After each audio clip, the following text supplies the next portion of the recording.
So, ito yung nakikita ko madalas, sabi ni Alan Dave, tinanggal niya ang mga Duterte sa NSC kasi di imbitado sa inauguration ni President Trump. Kasi si Trump hanga noon kay FPRD. Doon pa naman sana mag-excel si BBM kasi party-party yon. Okay.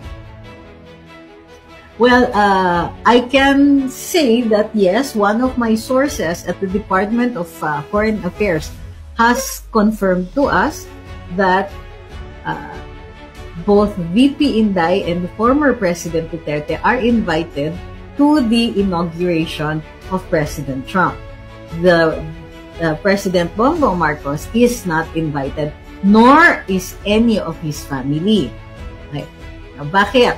Well, some people say that according to protocol, you are a head of state, pero you will be there as part of the audience. So it might not be in keeping with our local protocols that our president must only meet with his counterparts. Hindi pwedeng pababa unless he is receiving them here in the country or there are other arrangements being made.